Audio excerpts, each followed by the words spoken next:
3 weeks now I've been working on this video, and I've created a log. Not just any log, I've created a block museum log, and in this video I will show you some world edit tips that I used and why I did it and what I'm going to be using this for.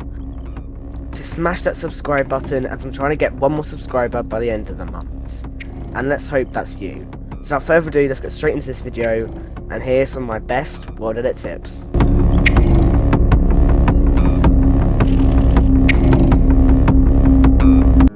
The first part of this build, I needed to create a redstone machine that would allow me to look at what block that I picked in my museum.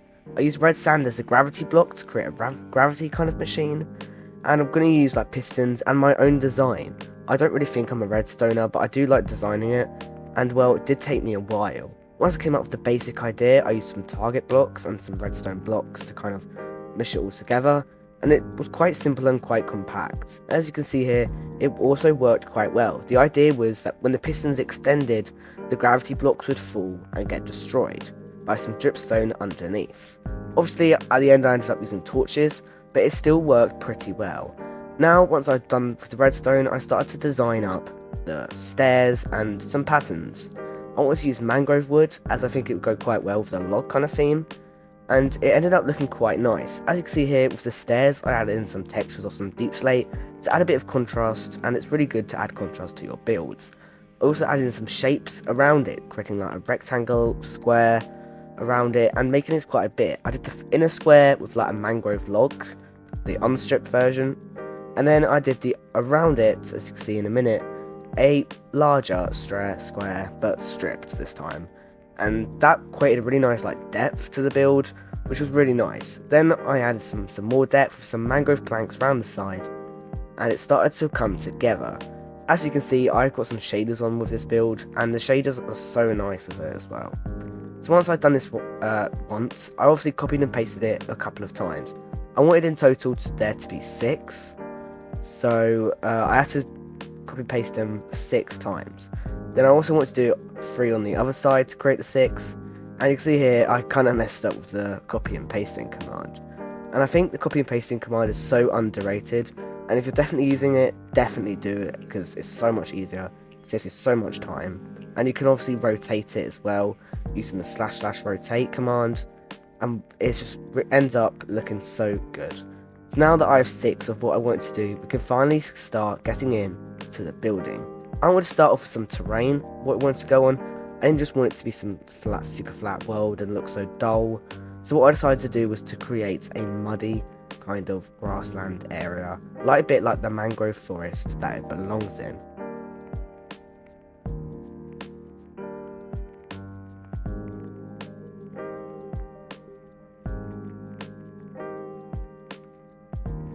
Then the key bit of your terraining, if you're going to do whatever this, is creating another flat area, and I've used the brush tool to create brushes of muddy mangrove roots and mud.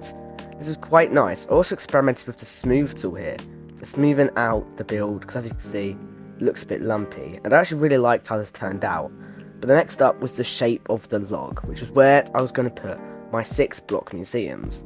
And yeah, well, this doesn't look like a log, does it? I wasn't very good with the log, I wanted to use like a sphere, so it didn't just look like a boring, kind of untextured log. As you can see, yeah, no, you just look at this. I'm trying so hard, and I cannot do it. But that's one of my tips with world edit, just keep trying, and one day it will work out. And you can see here, I was not giving up with the diamond blocks, and well, I can kind of see here that I actually just decided to get rid of it, because I remembered that there was actually a cylinder command, and it looks so much better like this, and obviously I could rotate it. The reason I'm using diamond blocks is I'm going to texture it once I've got the perfect shape, once I've got the perfect kind of size, because you want to texture things the last final step. That's what I'd say when you're designing a build, and if you're doing it in creative with world edit, I definitely recommend you just do something like this, something so basic, as it works really well. We're using simple commands like this. So once I had a gold kind of nice shape, I then rotated it into a log kind of position like this, and obviously you can kind of see how it doesn't quite look like a log just yet, but it will eventually, and that's what you've got to do. You've got to commit with your builds, you've got to keep going, and you've got to persevere. So what I did here was I then took a massive break from the build, but then came back to it the next week later, and I did a bit of design on the outside of the log, created like this sphere around it. Like, I don't quite know how to explain, but as you can see here, I created like another brush and created loads of spheres around it to make the log look like it's been a bit like cut off like a trunk kind of thing, which I think making your builds just have a bit more personality like that. Like imagining how did this get here, stuff like that. It makes the build so much better and it brings it to life. Then obviously I destroyed the gold block to make it hollow inside using the hollow command, and then I was going to do it the other side, but then I realised logs, it would just be easier if it was just one side.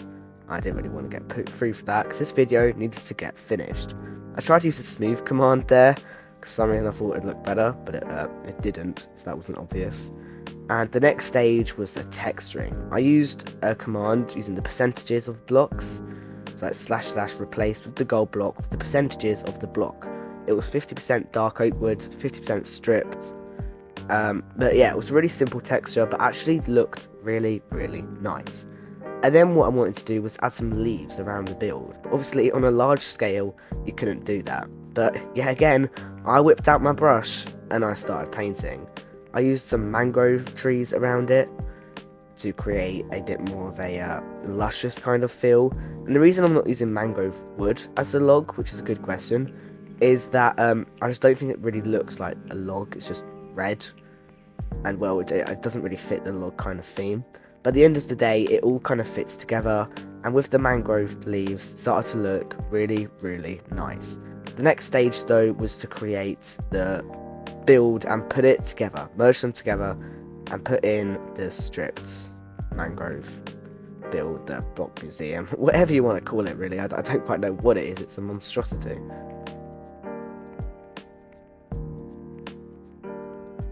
Using the copy command, I then decided, well, as I said, to move this thing into the log. You might be wondering why this is so random, what are we actually doing? Well, the thing is, what I'm doing is I'm creating something for a new series. And I don't want to say too much, don't want to spoil it, but something is coming very, very shortly. And as you can see, I put the log in right here and put in the stripped mangrove build. Well, I don't even know what it is at this point, but it's quite cool. And the next up, what I wanted to do was add a little lighting to it, because as you can see, it's quite dark and you can't really see it with shaders on. So the best way to do it was to create some light.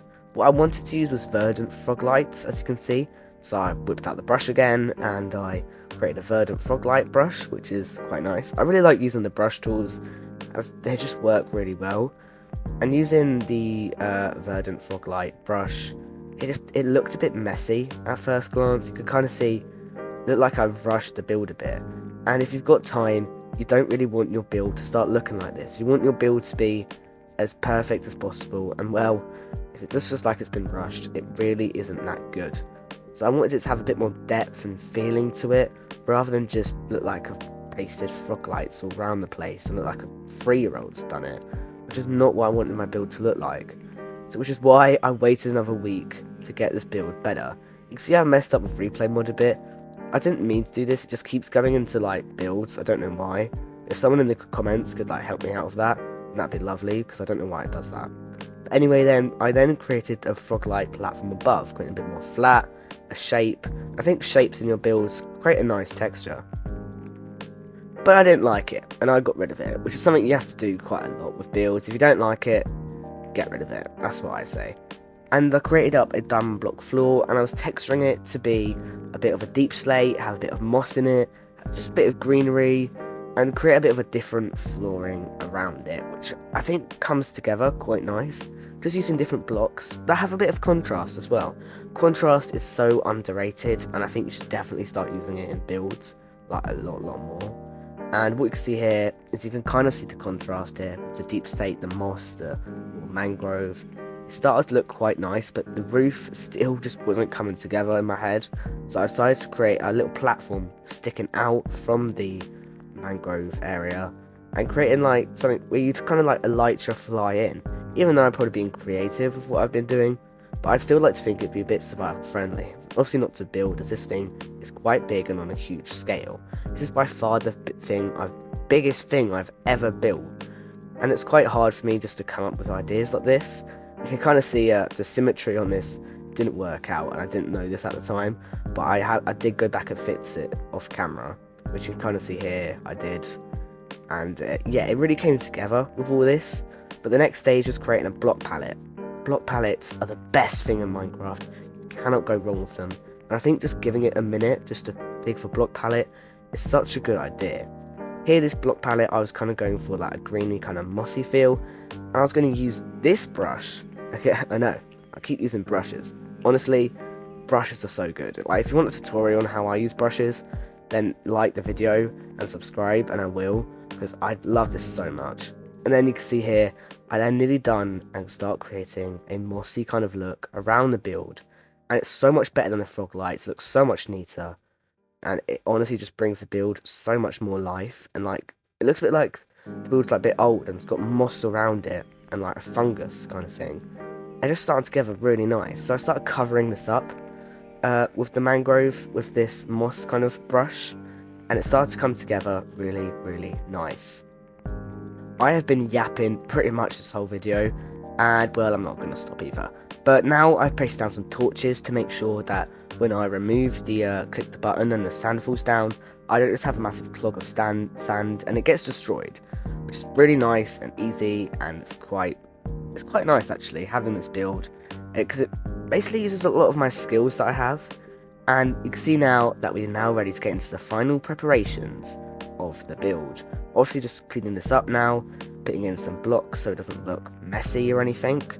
And once that was done, I then moved it down onto the muddy area. But no, I didn't. That was a lie. I didn't like the muddy area. I don't think it would really fit with the log, so I kind of get rid of it in a minute. As you can see, that it just didn't look right at all. But a lovely view of this log of shaders is such nice to see. So I created a brush again and got rid of all the mud, then got rid of all the rooted dirt, or whatever you call it, mangrove muddy roots, I don't even know at this point. And yeah, it was starting to come together, this thing. Clearing up the world was a really good idea, because I just wanted it to look smooth and clean. I didn't just spend 5 hours now creating like a messy world, because I wanted it to look super flat. I still wanted it to look nice, and actually putting the log on a flat ground wasn't a bad idea. I know I said I didn't want to at the beginning, but sometimes you might not want to, but it still actually looks better than you might think.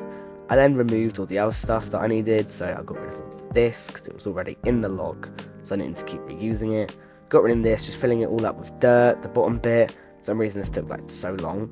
And I also then went to clear up all the other things and got ready for the final bit of the build. We might do something with this build shortly, so make sure you subscribe to find out what that is. Thanks for watching. Hopefully I'll see you again soon.